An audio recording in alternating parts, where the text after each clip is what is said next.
Hi friends, சுவையான டேஸ்டான முருங்கைக்கீரை சாம்பார் தான் செய்ய போகிறோம். இது நீங்கள் குயிக்காகவே செஞ்சிடலாம். ஃபஸ்ட்டு ஒரு ப்ரெஷர் குக்கர் எடுத்துக்கோங்க.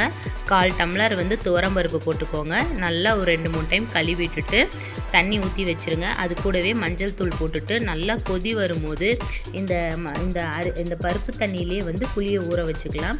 இப்போ புளி ஊற வச்சுட்டு குக்கரை மூடி போட்டு விசில் வச்சிட்றேன். ஒரு 5 விசில் நல்லா வந்துடட்டும். எடுத்து தனியாக இறக்கி வச்சுக்கோங்க.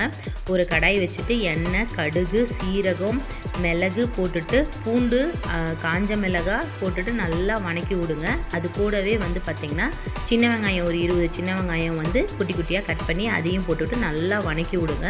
சின்ன வெங்காயம் நல்லா கலர் சேஞ்ச் ஆகிற அளவுக்கு வணக்கிக்கோங்க. அதுக்கப்புறமேட்டு ஒரே ஒரு தக்காளி போட்டுட்டு நல்லா வணக்கி விடுங்க. அது கூடவே உப்பு போட்டுட்டு நல்லா வணக்கி விட்டிங்கன்னா தக்காளி சீக்கிரமாக வெந்துடும். அதுக்கப்புறமேட்டு பெருங்காயத்தூள் போட்டு நல்லா வணக்கி விடுங்க. இப்போ பார்த்திங்கன்னா தக்காளி 3/4 வேக்காடு வெந்துருச்சு. இப்போ மசாலா ஐட்டம்லாம் சேர்த்துக்கலாம்.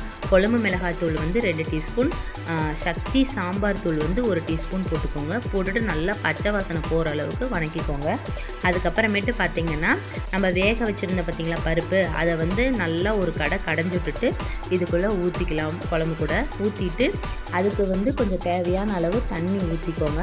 ஊற்றிட்டு நல்லா கொதிக்க விடுங்க. இப்போ குழம்பு பச்சை வாசனை போகிற அளவுக்கு நல்லா கொதிக்க விட்டுக்கணும். அதுக்கப்புறமேட்டு முருங்கைக்கீரையை நல்லா கழுவிட்டுட்டு அதையும் இதில் போட்டுக்கலாம். போட்டுட்டு ஒரு 5 நிமிஷம் மட்டும் கொதிக்க விடுங்க. ரொம்ப கொதிக்க விட வேண்டாம். ஒரு 5 மினிட்ஸ் கொதித்தாலே போதும். கீரை நல்லா வெந்துடும். அதுக்கப்புறமேட்டு புளி கரைச்சி வச்சுருக்குறோம், அதையும் ஊற்றிக்கலாம்.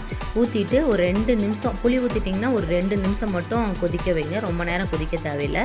இப்போ புளியை ஊற்றிட்டு ஒரு 2 நிமிஷம் நான் சிம்மில் வச்சிட்றேன். சிம்மில் வச்சதுக்கப்புறமேட்டு பார்த்திங்கன்னா கீரையும் நல்லா ஓரளவுக்கு வெந்துருச்சு. இப்போ நம்ம அடுப்பை ஆஃப் பண்ணிக்கலாம். உப்பு காரம் எல்லாம் பார்த்துட்டு ஆஃப் பண்ணிடுங்க. சுவையான டேஸ்டான முருங்கைக்கீரை சாம்பார் ரெடி. இந்த கிளைமேட்டுக்கு இந்த மாதிரி வச்சு கொடுங்க. பசங்களும் நல்லா சாப்பிடுவாங்க. ஏன்னா இந்த டைமில் நல்லா சளி, இருமல் எல்லாத்துக்குமே இருக்குது.